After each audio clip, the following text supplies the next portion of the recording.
काय गरजेचं आहे? सगळ्यात महत्वाचं की त्या शक्तीची अशी इच्छा झाली पाहिजे की मी याला प्राप्त व्हावं. म्हणजे तिने आपल्याला निवडलेलं पाहिजे, तर ती शक्ती आपल्याला प्राप्त होते. ती वर्ण करते. यमय्ये शौरेणुते तेनैव प्राप्यते. आता तिने वर्ण करण्यासाठी काय काय अपेक्षित असतं त्याची मोठी लिस्ट आहे.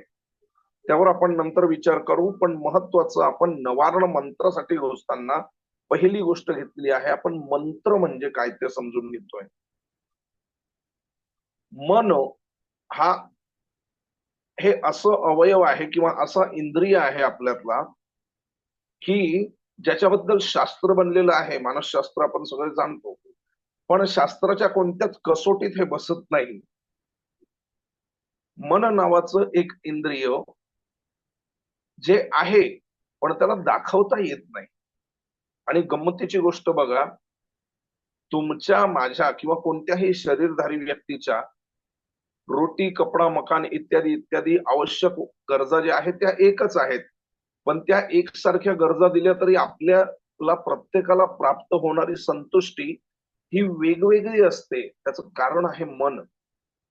एखाद्या गोष्टीमध्ये मन गुंततं तर ते त्याच प्रकारची चव जर नसली तर चहा सुद्धा पिलेला आवडत नाही किंवा चहा प्यायल्यासारखं वाटत नाही. अर्थात चहा पोटात जातो, चहा त्याचं काम करतो, पण मला जसा चहा हवाय तसा भेटला नाही म्हणून काही चहा पिल्यासारखं वाटत नाही. ही क्षुल्लक गोष्ट चहाची. असंच जेवण, कपडे एक्सेट्रा एक्सेट्रा ही लिस्ट न संपणारी आहे ती यादी. मग आता ही अशी शक्ती आहे मन, की आपल्या प्रत्येक कार्यावर या मनाचा अत्यंत मोठा प्रभाव सुद्धा आहे. आणि त्या मनाद्वारेच आपल्या इंद्रियांकडून आपण कार्य किंवा उपभोग वगैरे गोष्टी घेत असतो. मग जर इतक्या महत्वाचं आहे हे मन, तर लक्षात ठेवा ज्या ठिकाणी शक्ती जास्त असते ना, ज्या ठिकाणी महत्व जास्त असतं त्याच ठिकाणाहून पडण्याची भीती पण जास्त असते. जितक्या उंचावर तुम्ही असाल तितका तुमचा बॅलन्स व्यवस्थित असला पाहिजे. रस्त्यावरतून चालताना एक वेळेस बॅलन्स नसला थोडेसे पडाल, जास्त नाही काही लागणार. पण तेच जर दुसऱ्या, तिसऱ्या, चौथ्या आणि वरचं आधी तर विचारायलाच नको पुढे. त्या मजल्यांवरून थोडासा जरी तोल गेला, तर काय अवस्था होईल देव जाणे. अशाच वेळी ज्यावेळी आपण एखाद्या कार्याच्या उत्तुंगतेला लागतो, एखाद्या कार्याच्या प्रयत्नामध्ये स्वतःला झोकून देतो, त्यावेळी मन पूर्ण एकाग्र होतं किंवा त्या कार्यात राहतं. तेवढ्या वेळेस आपण ते कार्य व्यवस्थित करू शकतो. आणि तिथे थोडंसं जरी ते वेडं-वाकडं झालं, इकडे-तिकडे झालं, तर आपली परिस्थिती एखाद्या पिंजऱ्यामध्ये अडकलेल्या पक्ष्यासारखी होऊन जाते. की इच्छा काहीतरी वेगळी असते, आपण करत काहीतरी वेगळं असतो आणि एकूणच सगळं नीरस होऊन जातं. तो रस टिकून राहावा यासाठी मनाची प्रसन्नता अत्यंत आवश्यक आहे. समर्थांनी सुद्धा सांगितलंय, मन करारे प्रसन्न सर्व सिद्धींचे कारण. सिद्धीचा अर्थ फक्त जादूटोणा किंवा चुटकी मारून काही प्रकट करणं नाही. एखाद्या कार्याची पूर्तता म्हणजे त्याची सिद्धी. चहा व्यवस्थित होणे म्हणजे चहा सिद्ध झाला. भात शिजला म्हणजे ओदनम सिद्धम. भात शिजला म्हणजे ओदन सिद्ध झाला, भात सिद्ध झाला. तर कार्याची पूर्ती ही मनाच्या त्या प्रसन्नतेवर अवलंबून असते. अशा मनाला जर तारायचं असेल तर काय करावं लागेल? तर निर्बाधरित्या आधीपासून म्हणजे जेव्हा केव्हा गणना सुरू झाली तेव्हापासून आज आपण ज्या क्षणाला बोलतोय त्या क्षणापर्यंत मंत्र शक्तीशिवाय दुसरा उपाय नाही. आता मंत्राची खूप गंमत आहे बघा. आजकाल व्हॉट्सअप युनिव्हर्सिटीमध्ये किंवा फेसबुकच्या युनिव्हर्सिटी मधून कोणताही शब्द दिला की त्याला मंत्र म्हटलं जातं. वास्तविकतेत असं नाही. मंत्र हा कोणत्याही शब्दाला वारंवार वारंवार तुम्ही उच्चारलं म्हणजे तो मंत्र होतो असं नाही. असं जर आणि एका दुसऱ्या प्रकारात जर म्हटलं गेलं तर कोणतंही असं अक्षरच बनलेलं नाही ज्याचा मंत्रामध्ये उपयोग होत नाही. कारण अ ते क्ष सगळ्या अक्षरांमधून कुठे ना कधी ना कधी मंत्रात येणारच आहे. म्हणून तंत्रशास्त्रात याला मातृका असं म्हणतात. वर्ण मातृका. आता या ज्या मातृका आहे, या मातृकांची विशिष्टरित्या मांडणी झाली, की एका मंत्राची उत्पत्ती होते. आपल्या मनाला तारून नेण्याचं सामर्थ्य ज्या शब्द समूहात आहे, त्याला म्हणतात मंत्र. हे मंत्र 3 गोष्टींनी आबद्ध असतात बरं का. मुक्त नसतात ती. एक, ऋषी. त्या मंत्राचे कोणते ना कोणते ऋषी असतात. ऋषी म्हणजे कोण? ज्यांनी त्या मंत्राचं विधिवत अनुष्ठान करून संबंधित देवतेला सिद्ध करून घेतलेलं आहे. म्हणजे त्याचं प्रॅक्टिकल ज्यांनी पूर्ण केलेलं आहे आणि त्या प्रॅक्टिकल नंतर त्या मंत्राला त्यांनी मूर्त स्वरूप दिलंय. त्यांना अक्षरांमध्ये बसवलंय, त्या ध्वनी लहरींना, त्या स्पंदनांना, त्या कंपनांना. ते ऋषी. दुसरं त्याचं बंधनाचं स्थान आहे छंद. प्रत्येक मंत्र हा कोणत्या ना कोणत्या छंदात बांधलेला असतो. आणि तिसरं महत्वाचं स्थान आहे देवता. ऋषी, छंद आणि देवता. प्रत्येक मंत्र हा कोणत्या ना कोणत्या देवतेचा प्रतिपादक असतो. तो कोणत्या ना कोणत्या छंदाने आबद्ध असतो आणि कोणत्या ना कोणत्या ऋषीद्वारा प्रणीत असतो, म्हणजे ऋषीद्वारा प्रेरित असतो. आता हा एक झाला मंत्राचा विभाग.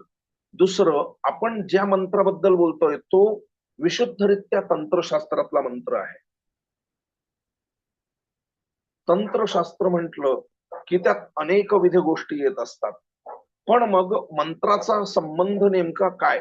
तर मंत्र हे देवतेचं सूक्ष्म शरीर असतं. जे कारण तत्वाचं शरीर आहे, आत्मतत्वाचं शरीर आहे, ते म्हणजे देवतेचा मंत्र असतो. म्हणून आपल्याकडे मंत्राला भयंकर नियम आहेत. कोणी मंत्र म्हणावा, कोणता मंत्र म्हणावा, कसा मंत्र म्हणावा, कधी मंत्र म्हणावा, तो तसाच का म्हणावा, याचे भयंकर नियम आहेत. भयंकर म्हणजे ते काटेकोरपणे जर पाळल्या गेले तरच त्यातून देवतत्व प्रकट होतं. अन्यथा तीच ऊर्जा आसुरी रूपात आपल्याच विनाशाला कारणीभूत होऊ शकते. हेही तितकंच मंत्रशास्त्राबद्दल एक जाणून घेतलं पाहिजे प्रत्येक अभ्यासकाने. कारण मंत्रशास्त्र हे ऋषी प्रणीत आहे, आर्ष प्रणीत आहे. म्हणून त्याला नियम आहेत आणि त्याचं एका श्लोकामध्ये वर्णन केलेलं आहे. वेद शास्त्र पुराणादी पांचरात्रम विधिम विना ऐकांतिका हरेर भक्ती उत्पाता येस्तु केवलम. आज गंमत काय होतंय की मंत्रावर आपला सगळ्यांचा प्रचंड विश्वास, नक्कीच मंत्रशक्ती आहेच. देवतेंवर आपला प्रचंड विश्वास निश्चितच, जगन्माऊली जगदंबा देवता आहेतच. पण या दोघांच्या मध्ये एक गोष्ट येते, त्याचं नाव आहे तंत्र. मीन्स प्रोसेस, विधी. त्या विधीवर आपण विश्वास ठेवत नाही, किंवा जी विधी आपल्याला नकोसी असते किंवा जी विधी आपण पूर्ण करू शकत नाही त्याबद्दल आपण मानत नाही. आणि गंमतीची गोष्ट लक्षात घ्या बरं का, लीगल आणि इलिगल असण्यामध्ये फक्त विधीच कारणीभूत आहे. एखादी गोष्ट ऑथेंटिक आहे की ऑथेंटिक नाहीये ही फक्त प्रोसेसनेच कळतं. समान गोष्टी दोन वेगवेगळ्या व्यक्ती करत असल्या, ज्याने विधीपूर्वक केलेलं आहे त्याला लायसन मिळतं, ज्याने विधीपूर्वक नाही केलेलं आहे त्याचं लायसन रद्द होतं. तर जर व्यावहारिकतेत विधीचं इतकं महत्व आहे, तर आध्यात्मिक जगात तंत्रशास्त्रात जेव्हा आपण प्रवेश करतो तेव्हा विधी आणि निषेध हा काटेकोररित्या पाळला गेला पाहिजे. आता आपण येऊ नवार्णकडे. नवार्ण हा बीज मंत्र आहे. कोणता मंत्र आहे? बीज मंत्र. एका अक्षरापासून 9 अक्षरापर्यंत जी जी मंत्र येतात ती सगळीच्या सगळी बीजाक्षर बीज मंत्राच्या स्वरूपात येत असतात. 9 अक्षरांपासून पुढे 100च्या आसपास अक्षरांपर्यंत वेगवेगळे छंद दिलेले आहेत. त्यात गायत्री, उष्णगण, स्तोत्र, बृहती, पंक्ती, जगती, अतिजगती, ककुप आदी आदी छंद आहेत. त्या छंदाने आबद्ध आहेत. आणि 1000पेक्षा जास्त अक्षर ज्यांच्यामध्ये आहेत त्यांना माला मंत्र म्हटलं जातं. असे 3 प्रकार होतात मंत्रांचे. एक बीज मंत्र, एक मंत्र आणि माला मंत्र. तर नवार्ण हा बीज मंत्र आहे. या बीज मंत्रामध्ये जसं मी आधी सांगितलं की जन्म मृत्यू जरा व्याधी, जन्म आरंभ मृत्यू अंत या दोघांमध्ये जरा आणि व्याधी सतवते. ती सतवू नये म्हणून काय अपेक्षित असते, किंवा जीवनातलं कोणतंही कार्य करायला अपेक्षित काय असतं? ऊर्जा. आणि ती ऊर्जा एकाच स्वरूपात नसते. शक्ती. आपल्याला एखादी गोष्ट करायची आहे की नाही, मला इथून मुंबईला यायचंय की नाही यायचंय, यासाठी सगळ्यात महत्वाची पहिली गोष्ट जी कोणती आहे ती गोष्ट म्हणजे इच्छा. इच्छाशक्ती. मला जर इच्छा असेल तर कार्य होईल. दुसरी गोष्ट, इच्छा मला झालीये हो, पण मला माहीतच नाही की मुंबई नावाचं काही शहर आहे, कुठे जायचंय, कसं जायचंय, तर मी कसं जाणार? म्हणून ज्ञानशक्ती. आणि तिसरी, इच्छा पण आहे, कसं जायचंय तेही माहिती आहे, खिशात पैसा नाही किंवा शरीर साथ देत नाही, बस पर्यंत चालू शकत नाही, गाडीत जाऊ शकत नाही, तर क्रियाशक्ती. इच्छा, क्रिया आणि ज्ञान या 3 शक्ती. शक्ती एकच, त्या शक्तीचं त्रिगुणात्मक रूप, ज्याला आपण इच्छाशक्ती महालक्ष्मी, ज्ञानशक्ती महासरस्वती आणि क्रियाशक्ती महाकाली या रूपात आपण पूजतो. आता यात नवारणाचा जर आपण विचार केला तर 2 शब्द येतात. एक 9 जे संख्यावाचक आहे आणि अर्णव. अर्णवचा अर्थ कोणाला माहिती आहे? एखाद्याने कोणी मला उत्तर द्यावं. अर्णव म्हणजे काय?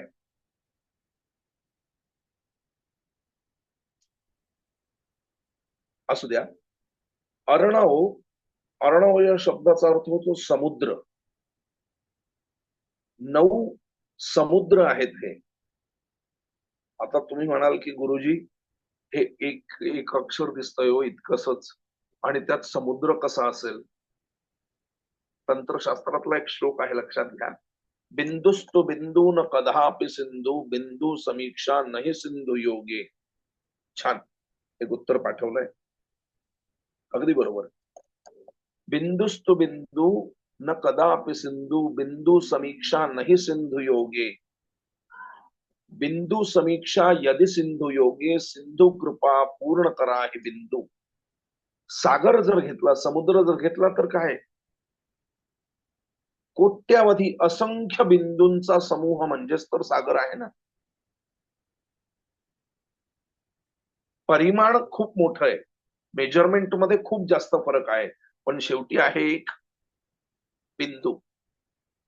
तर हाच बिंदू, बिंदू स्वरूप जे आहे ते हे छोट स्वरूप आहे आपलं बीजाक्षरांचं. आता यात होतंय काय?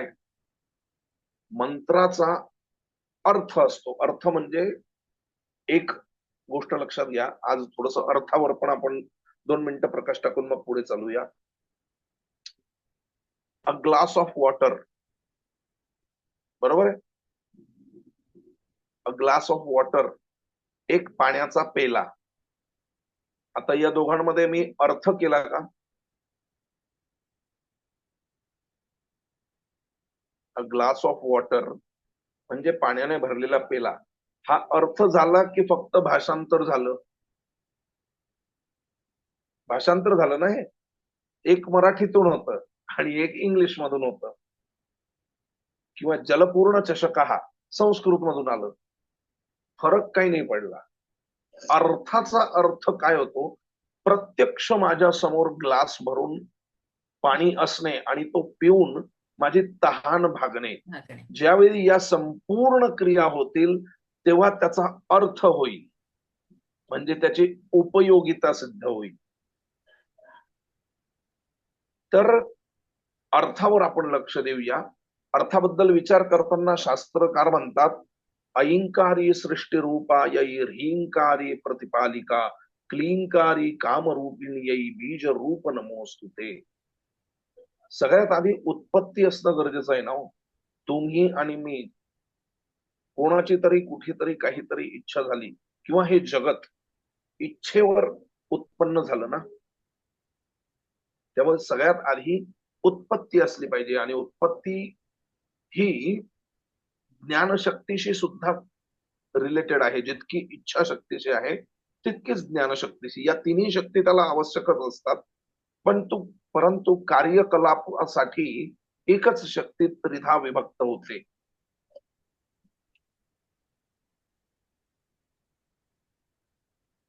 तर चामुंडा चंड घातीच पहिली जी सांगितलेली आहे, ऐंकारी उत्पन्न झाली पाहिजे सृष्टी रूपा येईल.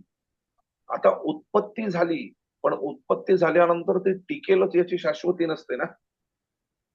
आपण बघतोय, आपण जेवढ्या वेळात आता बोलतोय एवढ्या वेळातच हजारो लाखो बॅक्टेरिया उत्पन्न झाले तुमच्या आणि माझ्या शरीरात. त्यांनी त्यांचं जीवन जगले आणि ते मेले सुद्धा. एवढ्याच वेळात सृष्टीचक्राचं जर वास्तविक आपल्याला जाणून घ्यायचंय, तेही तुमच्या माझ्यासारखेच जीव आहेत. त्यांनीही या एवढ्या 10-15 मिनिटं, 20 मिनिटं, अर्ध्या तासाच्या वेळेत ते जन्म घेतला. त्यांनी ते जवान सुद्धा झाले. त्यांनी एखादं रोमॅन्टिक गाणं सुद्धा म्हटलं असेल त्यांच्या सहचार्याबद्दल, आणि नवीन प्रजा उत्पन्न करून त्यांनी त्यांचा देह सोडून दिला या 10 मिनिटातच. हे त्यांचं कालचक्र होतं. आपलं कालचक्र काही वर्ष चालतं. पितरांचं कालचक्र आपल्यापेक्षा अजून 1 महिन्याच्या पक्षावर, म्हणजे 1 महिन्याचा 1 दिवस अशा प्रकारे चालतं. क्षमा करा. देवतांचं कालचक्र 1 वर्षाच्या कॅलेंडरनुसार चालतं, की 1 वर्ष 1 दिवस अशा अशा प्रकारे. तर हे कालचक्र आहे ना, या चक्रामध्ये उत्पत्ती झाल्यानंतर स्थिती किती वेळ राहील याची काही गॅरंटी नाही. तुमची आणि माझी सुद्धा तशीच गंमत आहे. आपण आलो हे बरोबर आहे, आहोत हेही बरोबर आहे, जाणार हे निश्चित आहे. पण गंमत ही आहे की येतानाचा कोणालाही मेसेज आला होता की दादा उद्या तुझी डिलिव्हरी आहे, तू इथे येणार आहेस उद्या. आणि कोणाकडेही फॉर्म नव्हता आलेला की मुंबईमध्ये यायचंय, की नाशिकमध्ये यायचंय, की होनोलुलू मध्ये यायचंय, की शिमलामध्ये उत्पन्न व्हायचंय. आपण आलो तेव्हा डायरेक्ट पार्सल आलेलंच होतं. आणि दुसरी गंमतीची गोष्ट, जाताना पण एकालाही व्हॉट्सअपवर मेसेज येणार नाही, गॅरंटी आपली. एकालाही आधी फोन येणार नाही की अर्ध्या पाऊण तासाने पॅकअप आहे आपला. तर गंमत अशी आहे की आपण अशा एका पुलावर आहोत ज्याचं नाव जीवन आहे, ज्याची सुरुवात आपल्या हातात नव्हती, अंत आपल्या हातात नसणार आहे. आणि मजा ही आहे की या दोन्ही गोष्टी आपल्याला माहिती आहे. निदान आपण असं भासवतोय की आपल्याला ते माहिती आहे माझ्या सकट.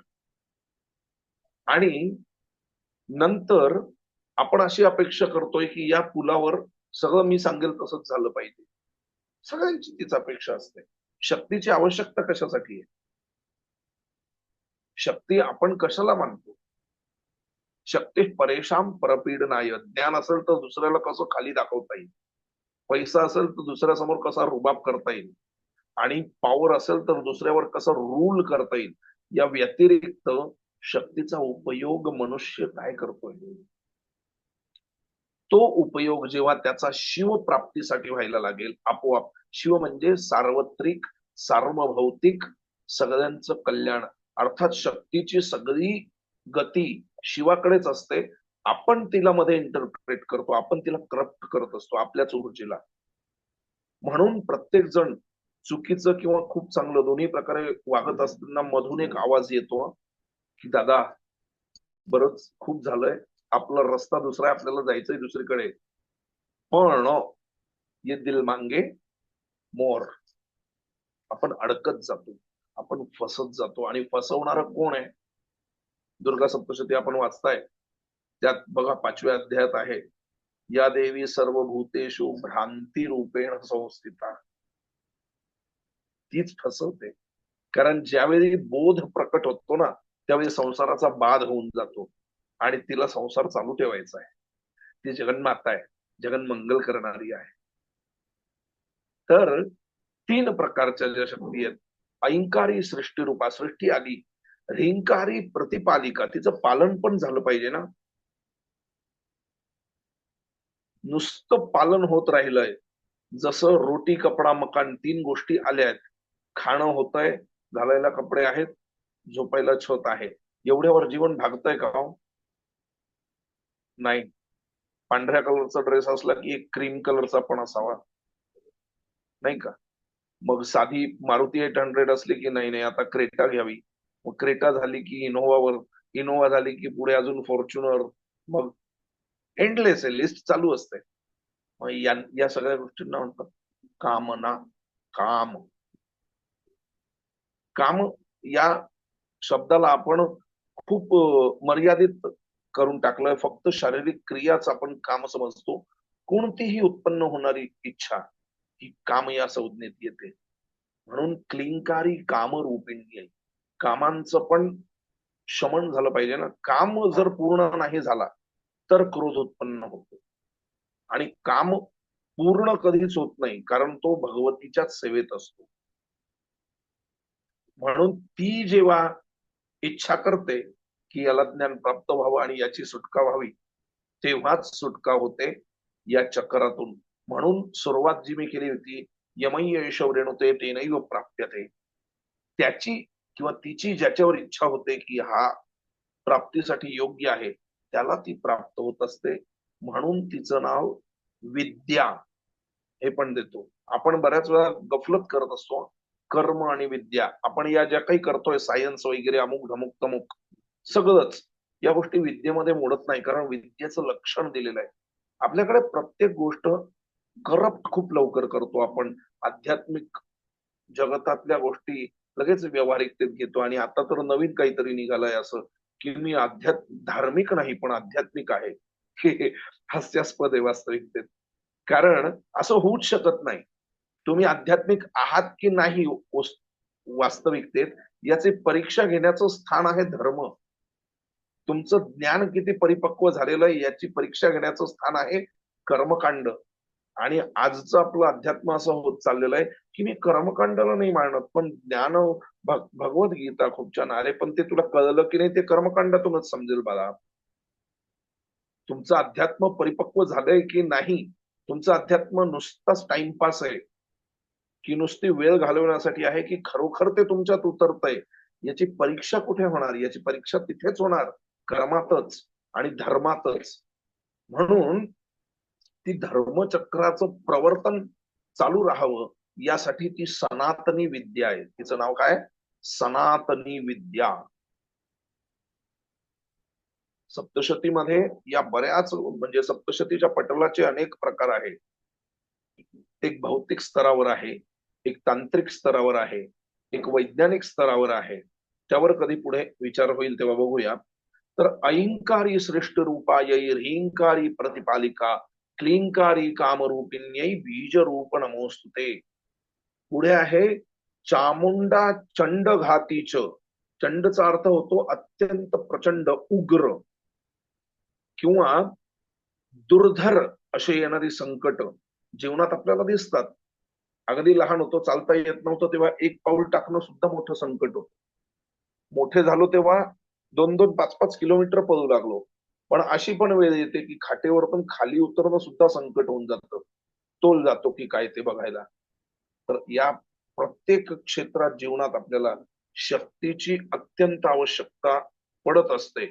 आणि ती आवश्यकता निर्बाधरित्या पूर्ण व्हावी. आता प्रत्येक वेगळ्या गोष्टीसाठी वेगवेगळ्या प्रकारे नाही ना आपण हे करणार त्याला प्राप्त करण्याची. मग हे सगळं एकाच पॅकेजमध्ये कुठे मिळेल? ती व्यवस्था आपल्या ऋषीमुनींनी, आपल्या गुरु महाराजांनी आईप्रमाणे आपल्यासाठी करून ठेवली, की बाबा हे चॉकलेट खाल्लं की सगळे विटामिन्स तुझ्यामध्ये येऊन जातील, सगळ्या प्रकारच्या गोष्टी तुला भेटतील. चामुंडा चंड घातीच यैकारी वरदायिनी. चामुंडा यै, उत्पत्ती झाली पाहिजे, पालन झालं पाहिजे, कामनांची पूर्ती झाली पाहिजे, येणाऱ्या दुर्धर संकटांचा नाश झाला पाहिजे, वराची प्राप्ती झाली पाहिजे. वरचा अर्थ आशीर्वाद असा पण होतो, वरचा अर्थ श्रेष्ठत्व असा पण होतो, वरचा अर्थ वल्लभ म्हणजे मला वाहून नेणारा असा पण होतो. म्हणून आपल्याकडे वर राजा म्हणतात. तो वहन करतो, त्या वधूचं वहन करतो म्हणजे लिटरली डोक्यावर नाही.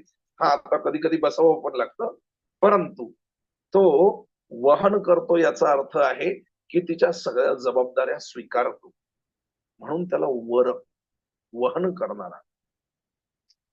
तर श्रेष्ठत्व आणून देणारी अशी पण ती असली पाहिजे.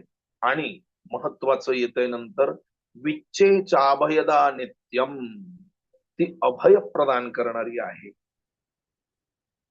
असं हे नवारणाचं स्वरूप आलंय. आता मी सुरुवातीला एक श्लोक दिला होता, हा श्लोक सगळ्यात महत्वाचा आहे, लक्षात ठेवा की मंत्रशक्तीवर आपला विश्वास आहे, देवशक्तीवर आपला विश्वास आहे. या दोन्ही शक्तींना ज्या ऋषी मुनींनी प्रकट केलंय ना, मंत्रशक्ती आणि देवशक्ती, त्याच ऋषी मुनींनी विधी आणि निषेध दिलेले आहेत की कोणी मंत्र करावा, कोणी कोणता मंत्र करावा, कशा प्रकारे करावा. या विधी निषेधाचं जर आपण उल्लंघन केलं तर मात्र जीवनात काय होतं माहितीये, जे आम्ही नेहमी ऐकतो, गुरुजी अहो काय सांगू, 5-5 माळा रोज करते किंवा करतो, पण काही फरक नाही, उलट अडचणी अजून वाढत जात आहे. का बरं? तुम्हाला परीक्षा दिलेली आहे, परीक्षेत तुमचा पेपर आलेला आहे इंग्लिशचा, आणि तुम्ही उत्तर सगळी लिहिली बीजगणिताची. सांगा बरं काय होणार? सायकोलॉजीचा पेपर आहे आणि इकॉनॉमिक्सची उत्तर तुम्ही जर द्याल तर कसं होईल? आपण तेच करतोय. आपण काय करतोय की उचलतोय मंत्रशास्त्र आणि नियम लावतोय भक्तिशास्त्राचे. ऍक्सिडेंट होणार. आपण करतोय भक्ती आणि उचललंय ज्ञान मार्गातलं सगळं. ऍक्सिडेंट होणार. आपण चाललोय ज्ञान मार्गातून आणि अपेक्षा सगळी करतोय तंत्राची. ऍक्सिडेंट होणार. म्हणून 3 मार्ग, 3 कांड आहेत, ते लक्षात ठेवले पाहिजे आपण. कर्मकांड, उपासनाकांड आणि ज्ञानकांड. आणि ही उत्तरोत्तर प्रगतीची आहेत बरं का. आधीचे जे ऋषीमुनी होते ते सगळेजण कर्मकांडात जेवढं लक्ष द्यायचे तेवढंच ज्ञानकांडात, तेवढंच उपासनाकांडात. ही सगळं एकत्र अभ्यासात असलो तर ते थोडंफार आपल्याला गुरुकृपेने कळतं. नाहीतर एकांग जर घेतलं तर व्यक्ती एकाच ठिकाणी खेचत जातो आणि मग नाईलाजाने तिथे असंतुलन तयार होतं. तर अशा प्रकारे हा नवारण मंत्र जो आहे, हा आपल्याला सगळ्यांना माहिती आहे की भगवती चंडिकेचा मंत्र आहे. महाचंडिका, ज्यांनी शक्ती तत्व रहस्य म्हणून एक पुस्तक येतं, आणि शक्ती संगम तंत्र, अर्थात ही खूप मोठी ग्रंथ आहेत, त्याला गुरु परंपरेचा अभ्यास लागतो, पण वाचायला शक्तितंत्र किंवा शक्ती रहस्य नावाचं एक पुस्तक छान आहे. ते जर कोणाला उपलब्ध झालं तर बघा. याच बरोबर शक्त्यांक आहे गीता प्रेस गोरखपूरचा, त्यातलं पण आपण बघू शकता. आता मंत्रशास्त्रात या मंत्रासारखा दुसरा मंत्र नाहीये. याची तंत्रातून पण दीक्षा होते, हा वैदिक याच्यात पण वापरला जातो, आणि याच यंत्रात रूपांतर होत असतं. मी सुरुवातीला सांगितलं होतं, मंत्र म्हणजे देवतेचं सूक्ष्म शरीर, कारण शरीर. तंत्र म्हणजे देवतेचं सूक्ष्म शरीर आणि यंत्र म्हणजे देवतेचं स्थूल शरीर. यंत्र, मंत्र आणि तंत्र या तिघांची एकरूपता जेव्हा होते तेव्हा ती देवता प्रत्यक्ष प्रकट होऊन कार्याला आरंभ करीत असते. यंत्राचं पण अनन्यसाधारण महत्व आहे. जोपर्यंत मंत्राला यंत्र आणि तंत्राची जोड मिळत नाही तोपर्यंत त्याचा प्रकट प्रभाव जाणवत नाही. बाकी त्याचा प्रभाव तर असतोच. मंत्र हा सगळ्यात महत्वाचा, यंत्र आणि तंत्रापेक्षाही जास्त. कारण जपात सिद्धी, जपात सिद्धी, जपात सिद्धिर्न संशय, असं भगवान स्वयं आदिशिव म्हणतात. तर मंत्राच्या प्राप्तीबद्दल पण थोडस लक्षात ठेवा बरं का. एखाद्या पुस्तकात लिहिलेली काही अक्षर तुम्ही वाचली म्हणजे तुमच्याकडे तो मंत्र आला आणि तुम्ही तो मंत्र वाचला, असं कृपया अजिबात समजत जाऊ नका. कारण मंत्रमूलम गुरुर्वाक्यम. ज्या संस्कारित, माझे शब्द नीट लक्षात घ्या, ज्या संस्कारित सजीव पिंडामध्ये त्या मंत्राचं आधी अनुष्ठान होऊन त्याची प्रतीती प्रकट झालेली आहे, त्या ठिकाणाहून घेतलेला मंत्र हा अधिक नव्हे, तोच कार्य करण्यास सक्षम आणि समर्थ ठरतो. उदाहरणार्थ, तुम्हाला हवन करायचंय आणि नुसतीच राख पडलेली आहे, कितीही वेळा हवन केलं आणि कसलंही हवन केलं, भस्म तयार होईल? आधीच ते भस्म आहे. त्या हवनाचा काही उपयोग होईल? नाही होणार. जर एखाद्या लाकडामध्ये अग्नीच नाहीये आणि त्या लाकडाला तुम्ही घेऊन अंधारात असेच निघाले, तुम्हाला वाट मिळेल? नाही मिळणार. म्हणून मंत्र हा सिद्ध करण्याचे अनेकविध उपाय आहेत. प्रत्येक मंत्राचे 10 संस्कार होत असतात. त्यात तडण, तापण, उद्दीगन आदी आदी संस्कारांची नावं आहेत. आता तो तंत्रशास्त्राचा विषय झाला. इथे फक्त जुजबी तुम्हाला माहिती मी त्याची देतोय.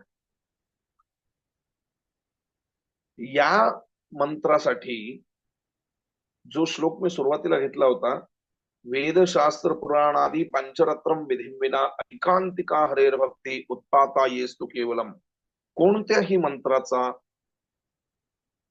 उपयोग करताना किंवा त्या मंत्राबद्दल माहिती घेताना किंवा त्या मंत्राची सेवा, साधना, प्रयोग करताना जर वेदशास्त्र पुराण आदीमध्ये सांगितलेले नियम आपण पाळले नाही तर काय होईल ते या श्लोकामध्ये सांगितलंय.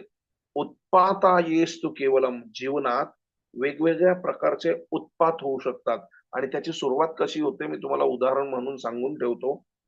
कधी करून बघाल किंवा झालेलंही असेल बऱ्याचशा लोकांबद्दल. एखाद्या मंत्राचा जप करून आपण उठलो किंवा काही असं झालं तर अचानकरित्या छोट्याशा क्षुल्लक गोष्टीचाही राग येऊन जाणे किंवा शरीरामध्ये नको त्या व्याधी अचानकरित्या उत्पन्न होणे, घरातील मंडळींमध्ये अगदी कितीही व्यवस्थित सांगितले तरी विकोपाचे वाद पोहोचणे, डोक्यामध्ये निष्कारण त्रास होत राहणे, कोणाला अर्धशीर्ष होऊन जाते, कोणाकोणाला प्रचंड विस्मरणाचा त्रास होतो, कोणाकोणाला सांगितलेलं 5-5 वेळा सांगितलं तरी ते त्या प्रकारे समजत नाही जे समोरून सांगितलं जात असतं. मानसिकरित्याचे तर अनेकविध त्रास, म्हणजे अगदी जास्तच घोर मंत्रांच्या प्रकारात जर कोणी गेलेलं असेल तर तो वेडा होण्याचे सुद्धा चान्सेस असतात, त्याचे खूप संभावना असते. त्यामुळे मंत्र ही शक्ती आहे आणि अर्थातच ती शक्ती आहे म्हणूनच आपण त्याच्याबद्दल विचार करतोय, त्याबद्दल आपण साधनेचा विचार करतो, आदी आदी आदी सगळ्या गोष्टी आहेत. आता नवारण बद्दल हा जो चंडीचा मंत्र आहे याच्यात 9 अक्षर आपली सांगितलेली आहेत आणि सप्तशतीमध्ये जे काही सांगितलेले आहे किंवा जे काही घडतंय ते सगळंच्या सगळं बीज रूपाने यामध्ये आहे. म्हणून तुम्ही सप्तशती वाचताना विचार केला असेल तर पहिल्या अध्यायाच्या आरंभाला ऐम नमः झालेलं आहे आणि पहिल्या अध्यायाच्या सगळ्यात शेवटी ऐम ओम येईल. दुसऱ्या चरित्रात सुरुवात होईल ह्रीमने, समाप्ती पण ह्रीमने होईल. तिसऱ्या चरित्रात सुरुवात होईल क्लीमने, समाप्ती पण येईल क्लीमने. तर असा या नवारण मंत्रचा विस्तार म्हणजेच भगवती सप्तशतीचा दुर्गा सप्तशती ग्रंथ आहे. शाक्त संप्रदायामध्ये तर हा एक अनन्यसाधारण महत्व ठेवणारा मंत्र आहे.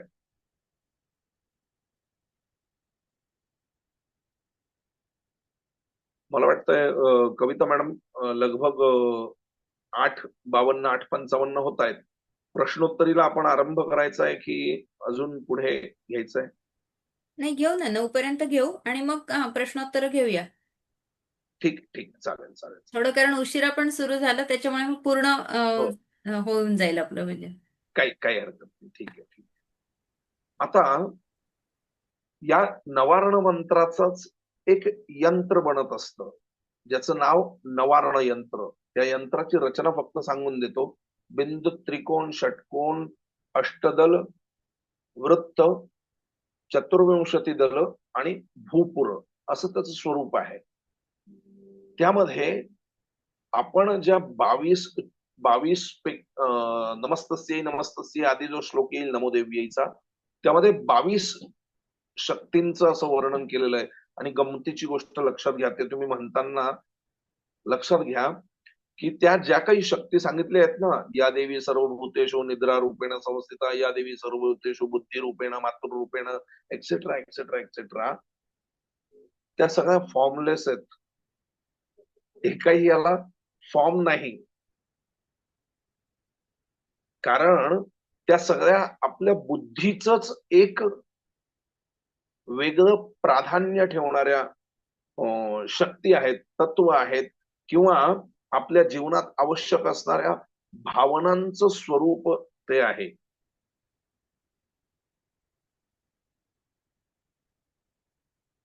या नवारण मंत्राच्याच यंत्रार्चनातूनच भगवतीचं मूळ स्वरूप आपल्या समोर प्रकट होत असतं, जे यंत्रविधानाच्या पूजनात किंवा महापूजेत होत असतं. गुरुकृपेने महाराष्ट्रातल्या 4-5 लोकांमध्ये मलाही ते सौभाग्य प्राप्त झालेलं आहे की त्या यंत्रार्चनात आम्ही बसत असतो आणि ते यंत्रार्चन करत असतो. आत्ताच मागचं यंत्रार्चन हे कोल्हापूरला झालेलं आहे आणि भगवतीचं ज्वालादेवीचं जे स्थान आहे तिथे पण आपल्याकडूनच यंत्रार्चन एक अशा प्रकारचं संपन्न झालेलं आहे, जे केवळ आणि केवळ गुरुकृपेमध्ये शक्य होतं. या नवारणाचे षटकर्मामध्ये पूर्ण प्रयोग आहेत. षटकर्म आपल्याला माहित असतील: मारण, मोहन, जारण, उच्चाटन, विद्वेषण, वशीकरण, स्तंभन, या 6 प्रकारचे संपूर्ण प्रयोग या मंत्राद्वारे होतात. आता त्या प्रयोगांमध्ये सिद्धी किती प्राप्त होईल हे कर्त्यावर निर्भर असतं आणि त्या कार्याच्या उद्दिष्टावर बाकी गोष्टी पण मॅटर करत असतात. अशा प्रकारे या नवारणमधूनच भगवती, आपण एक लक्षात घ्या, देवतेला आपण लिंगात्मक स्वरूपात बघतोय की स्त्री पुरुष आदी आदी आदी. वस्तुतः मूळ कारणामध्ये लिंगात्मकता वगैरे असं काही नसतं. आणि हे फक्त आणि फक्त भारतीय संस्कृतीतच तुम्हाला मिळेल. एक स्तोत्र आहे, त्या स्तोत्रात याचं स्पष्ट उच्चारण केलेलं आहे. स्तोत्र आपण कदाचित वाचलेलं असेल: गजेंद्र मोक्ष. गजेंद्र मोक्षात तू पुरुष नाही, स्त्री नाही, तृतीय लिंगी सुद्धा नाही, लिंगातीत आहे, असं वर्णन गजेंद्राने भगवंताचं केलेलं आहे. आता आपण सगळेजण मूलतः शांकर संप्रदायातले. शांकर संप्रदाय याचा अर्थ शैव नाही. शंकर म्हणजे शंकराचार्य, स्मार्त. या संप्रदायाला जो मानत नाही किंवा जो याबद्दल समजत नाही, त्याने आरशात उभं राहून स्वतः हिंदू असण्यासमोर खूप मोठं प्रश्नचिन्ह उभं करावं. कारण तुम्ही आणि मी आज इथे कोणत्याही सरकारमुळे, कोणत्याही संस्थेमुळे, कोणत्याही संघटनेमुळे, कोणत्याही राजामुळे हिंदू नाही. आपण हिंदू आहोत भगवत्पाद शंकराचार्य आणि त्यांच्या संपूर्ण परंपरेने जो लढा दिला, आणि तीनही स्तरांवर लढा दिला. बौद्धिक स्तराचा पण दिला, प्रचारावर परिश्रम स्तराचा पण दिला आणि लढाईचा सैन्य स्तरावर पण दिला. त्या शंकराचार्य परंपरेच्या असीम अनुकंपेमुळे आज आपण भारत बघतोय, आज आपण आपली तीर्थक्षेत्र बघतोय.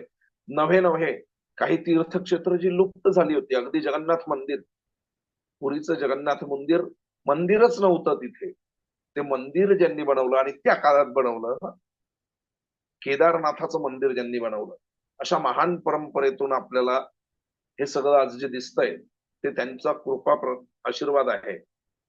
आणि त्यांनीच जे स्तोत्र लिहिलंय भगवतीचं, क्षमापराधन स्तोत्र, त्या स्तोत्राचा अंतिम श्लोक, त्यातला एक श्लोक घेऊन मी हे माझं आजचं बोलणं, त्याला अल्पविराम म्हणतो मी, कारण माझी इच्छा असेल पुढे पुन्हा आपण असा सत्संग करत राहावा म्हणून.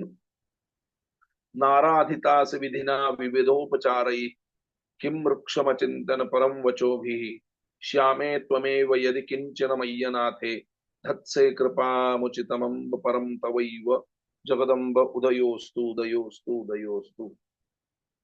श्लोकाचा अर्थ असा होतो की भगवती, मी अनेकविध उपचारांनी तुझी पूजा केली नाही. नाराधितास विधिना विविधोपचारही, पण म्हणून काय तू माझ्यावर रुष्ट होशील? मी बालक आहे तुझा, म्हणून बाळाप्रमाणे माझ्यावर तुझी जी छत्रछाया आहे ती कायम असू दे. आणि माझ्याकडून होणाऱ्या अपराधांना, ज्याप्रमाणे पृथ्वीवर जर आपण पडलो तर उठताना पृथ्वीला हात लावूनच उठवावं लागेल ना, दुसरी जागाच नाहीये, त्याप्रमाणे तुझ्या सेवेत काही अपराध घडत असतील तर ते तुझ्याच बुद्धीने, तूच बुद्धी देऊन ते नीट करून घेणार आहेस. अशा प्रकारे बालभावाने भगवतीच्या चरणी, गुरुजनांच्या आणि माझ्या गुरुजींच्या चरणी नमस्कार करून आपण ही मंत्राची चर्चा जी आहे ती आता अल्पविरामाला देऊन प्रश्नोत्तरीकडे आपण वळूया. मनपूर्वक धन्यवाद सर. आम्ही सध्या सप्तशती थोडी समजावून घेण्याचा प्रयत्न करतोय. म्हणजे मी माझ्या परीने मोठं धनुष्य उचललंय, पण तिने जी बळ हम्म, दिलंय आणि तुमच्या आशीर्वादाने मी ते करू पाहते आहे. पण त्या निमित्ताने मी विचार केला होता की नवर्ण मंत्र तुमच्याकडून समजावून घ्यावा, आणि खरोखरच तुम्ही इतका मला छान समजावून सांगितलं. मनपूर्वक आभार मानते तुमचे. आणि आपण कोणाचे काही प्रश्न असतील तर घेऊयात. पहिला माझाच एक मी सांगते. जगदंब ह्या शब्दाचा थोडस एक्सप्लेनेशन कराल का? हम्म. जगत आणि अंब, अंबाचा अर्थ होतो, दोन अर्थ होतात, एक तर डोळे आणि दुसरा अर्थ होतो आई, माता. जगत काय आहे? जे गोचर आहे. गोचर म्हणजे इंद्रियांना जे काही दिसतंय, समोर भासतंय, आत्मव्यतिरिक्त जे काही आहे ते जगत आहे. आणि या सगळ्यांची अंब म्हणजे आई, त्या जगताला प्रसूत करणारी आई, हा एक अर्थ. आणि दुसरं, त्या जगताकडे बघण्याचे, समजण्याचे डोळे देणारी, हा दुसरा अर्थ होतो. हे जगदंब स्वरूपाचे किंवा जगदंबेचे दोन अर्थ होतात. या दोघातूनही परम कल्याण आहे. आणि या जगदंब हे जे नाव आपण विचारलंय, हे नुसतं जगदंब जगदंब जगदंब आपले महाराज म्हणायचे. शिवाजी महाराजांच्या कायम तोंडात जगदंब असायचं. आणि हे जगदंब उच्चारणाचं फल काय आहे माहितीये? जगदंब उच्चारणाचं फल हे आहे, अपराध शतम कृत्वा जगदंबेति चोच्चरे. अपराध, शेकडो अपराध करा, म्हणजे अपराध करा असं म्हणणं नाहीये, पण कदाचित जर झाले, जगदंबेति चोच्चरेत या गतिम समवाप्नोती नताम ब्रह्मादय सुराहा. जगदंब जगदंब असं उच्चारण करण्याने ती गती तुम्हाला मिळते जे ब्रह्मादिक देवांना सुद्धा प्राप्त होत नाही. हे या उच्चारणाचं महत्व आहे. नामाचं सगळ्यात अधिक महत्व आहे, हे लक्षात ठेवा. सर्वसाधारण व्यक्तींसाठी, सर्वसाधारण व्यक्तीचा अर्थ घेताना शास्त्राने ज्यांना जन्मापासून नियम दिलेले आहेत ते सर्वसाधारण या गटात मोडत नाहीत. स्नान, संध्या, तर्पण, बली, वैश्वदेव ज्यांना सांगितलेले आहेत, त्यांनी जर सांगितलं की नुसतं श्रीराम जयराम जय जयराम असं करून पण सगळं प्राप्त होत आहे गुरुजी, तर दादा तुमचा जन्माचा पत्ता चुकलाय. तुम्ही दुसऱ्या ठिकाणी जर जन्माला आले असतात बरोबर. तर तुम्हाला चाललं असतं नुसतं श्रीराम जयराम जय जयराम. पण ज्यांना स्नान संध्या शास्त्राने सांगितली आहे त्यांना तेच कर्तव्य आहे. हो. त्या व्यतिरिक्त बाकी सगळ्यांना केवळ स्मरणाने पण परमगतीची प्राप्ती सांगितलेली आहे. ही आपल्या शास्त्रांची उदारता आहे. कारण की त्यांच्यावर अशा जबाबदाऱ्या दिलेल्या आहेत बऱ्याचशा, की त्यांना स्नान संध्या अमुक ढमुक तमुक करण्यासाठी वेळ कदाचित मिळू नाही शकणार, किंवा जरी वेळ मिळाला तरी एकदा तुम्ही कष्टाच्या कार्याला लागलं की इंटेलेक्च्युअल वर्क मध्ये तितकं तुम्ही रममाण होऊ शकत नाही, देता येत नाही. अशा प्रकारे हे आहे. तर जगदंब याचा अर्थ एक तर जगताची आई, दुसरं जगताकडे बघण्याची दृष्टी देणारी शक्ती विशेष, हे दोन हे होतात. आणि हे परम कल्याणकारक नाम आहे भगवतीचं, जगदंब जगदंब. जगदंब. धन्यवाद सर. अजून कुणाला प्रश्न विचारायचा आहे का?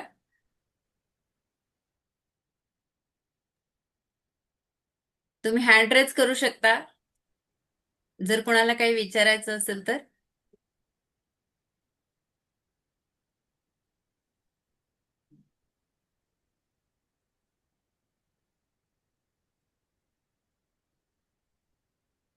सरांनी इतकं व्यवस्थित सांगितलंय की काही प्रश्न उरलेच नाहीत बहुतेक. धन्यवाद. मग थांबूयात सर आपण. हा, कोणाचे जर प्रश्न प्रश्न दिसत नसतील. नाहीये आणि मी रेकॉर्डिंग तसं युट्यूब वरती टाकतच असते, त्याची पण लिंक पाठवते, त्याच्यानंतर भरपूर म्हणजे व्ह्यूज होतात आपले. तेव्हा काही अच्छा प्रश्न अच्छा, आले तर मी तुमच्यापर्यंत पोहोचवतेच. चालेल चालेल चालेल, काही चालेल हरकत चालेल. थांबूयात मग आपण.